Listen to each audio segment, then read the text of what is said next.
Bom dia pessoal, vamos lá. Segundo vídeo de hoje, a gente termina o assunto sistema nervoso, falando do sistema nervoso, agora o sistema nervoso periférico.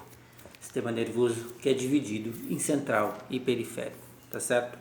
O sistema nervoso periférico, como o próprio nome está dizendo, ele é um sistema periférico ao central, tá? O sistema nervoso periférico é composto pelos nervos, os nervos encefálicos, que saem da região do encéfalo, e os nervos espinais, que saem da região da medula espinal. Nós já até tocamos nesse assunto. Função específica do sistema nervoso periférico qual seria? Na verdade, os nervos. Eles têm a sua raiz, a sua origem, 12 pares de nervos encefálicos e 31 pares de nervos espinais. Os nervos se comunicam com as estruturas e órgãos e tecidos. Essas estruturas e órgãos e tecidos, elas tanto enviam informações para o centro via nervos, quanto quando o centro quer colocar essas estruturas e órgãos para então funcionarem, esses impulsos nervosos percorrem a medula e chegam também às estruturas, que é o que a gente chama de via aferente e eferente, que eu vou explicar. O sistema nervoso periférico funciona em dois modos. O modo que a gente chama somático, todas as ações as quais estamos controlando conscientemente, está sob o nosso controle. Atitudes, movimentos, comportamentos, raciocínio, aprendizagem e etc. E o sistema nervoso autônomo, da autonomia do sistema. Isso quer dizer funções corporais que nós não comandamos conscientemente. Movimentos respiratórios, frequência cardíaca, ações peristálticas, secreções de hormônios, funcionamentos de órgãos que dependem exclusivamente do sistema nervoso periférico autônomo. Ou seja, o sistema está lá, na autonomia dele, e nós não controlamos conscientemente essas ações que eu citei. Sistema nervoso periférico somático, ações voluntárias, conscientes. Sistema nervoso periférico autônomo, controles de órgãos, funções fisiológicas que o corpo promove o tempo todo, tá certo? O sistema nervoso periférico funciona no modo somático, como eu já disse, e no modo autônomo. E no modo autônomo, ele ainda tem duas divisões, que a gente chama de modo simpático e parasimpático. Qual é a diferença do modo simpático e parasimpático? Eu estou nas ações corporais fisiológicas, aquelas da autonomia do sistema. Quando o meu organismo está em homeostasia, eu estou no modo parasimpático, ou seja, metabolismo está ali na sua base. Tudo está dentro das 5 regras da homeostasia. Momento certo, duração, local, frequência e intensidade. Sistema nervoso periférico autônomo parasimpático, organismo em homeostasia, em equilíbrio. Sistema nervoso periférico autônomo simpático. É aí que a gente fala das ações de feedback. Quando o nosso corpo, o nosso organismo, precisa quebrar a homeostasia para então promover proteções ou adequar o corpo a determinados ambientes. Modo simpático, quebra de homeostasia. Modo parasimpático, homeostasia mantida. Para entender isso, tem que voltar lá e buscar de novo, dar uma outra lida no conceito de homeostasia, tá certo? Então, o modo simpático e parasimpático é, um exemplo, se eu estou aqui dando aula, estou conversando com vocês, meu organismo está todo em homeostasia. Não há necessidades metabólicas intensas, não há necessidades de queimas calóricas intensas, não há nenhuma necessidade de quebra homeostática. Se de repente chega aqui alguém e diz para mim, tem uma bomba no prédio, nós vamos ter que sair correndo daqui de dentro, imediatamente eu vou sair do modo parasimpático e entrar no modo simpático. O que é esse modo simpático?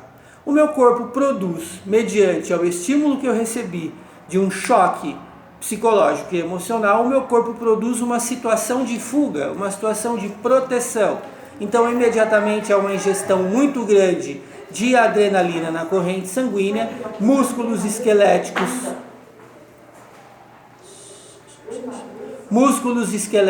vão se contrair, átrios e ventrículos vão se contrair também, vai haver uma quebra na frequência respiratória, vai haver uma quebra na frequência cardíaca, ou seja, se eu tenho que sair daqui correndo, porque disseram que tem uma bomba aqui dentro, o meu organismo não pode se manter em homeostasia equilibrado. O meu organismo tem que entrar numa reação, modo simpático, reação promovida pelo sistema autônomo, não sou eu que vou aumentar a minha respiração, não, modo autônomo, para eu poder fugir. Essa é a diferença do modo simpático e do parasimpático. Modo simpático e parasimpático recebem o nome de mecanismo de oposição. Então o sistema nervoso periférico autônomo está lá, trabalhando, está tudo equilibrado, está tranquilo. De repente vem uma desordem e o parasimpático fala assim: toma simpático, toma conta dessa desordem, segura aí. Aí o simpático promove todas as reações da desordem. Porém, o parasimpático está do lado para trazer a situação de equilíbrio de volta. Então, o modo simpático, toda vez que ele é acionado, não pode haver longa duração. São ações momentâneas. Quando o modo simpático, essas quebras homeostáticas, dura muito tempo, doença, médico. Porque é assim, o organismo está em equilíbrio. Modo parasimpático. O equilíbrio quebrou, entrou o modo simpático. Porém, esse equilíbrio tem que retornar para o simpático, para o parasimpático. Entendam o seguinte, eu tenho sempre o parasimpático no controle de tudo, o organismo ok, e eu tenho o simpático, o organismo em estresse, seja qual for o motivo do estresse. Mas toda vez que o simpático entra em ação, o parasimpático não deixa que isso seja de longa duração, traz todo o controle de volta. Vou continuar no exemplo. Se me disserem que tem uma bomba aqui, eu saio do parasimpático e entro no simpático. Vou sair correndo pela porta, vou chegar lá embaixo, são e salvo. Assim que eu chegar lá embaixo, todas essas alterações que eu citei vão voltar ao normal, ou seja, parasimpático, notícia ruim, reações, simpático, desequilíbrio, me salvei, equilíbrio novamente, parasimpático. Só uma figura para mostrar para vocês. Então, esta figura mostra bem essas questões relacionadas ao sistema nervoso periférico. O sistema nervoso periférico. Ops, olha eu caindo. Fechar aqui, peraí, baixar. Sistema nervoso periférico na tela. Ok? Então, eu tenho nervos encefálicos, saem do encéfalo, nervos espinais, saem da medula espinal. Sistema nervoso periférico, todas as estruturas e órgãos ligadas a estes nervos.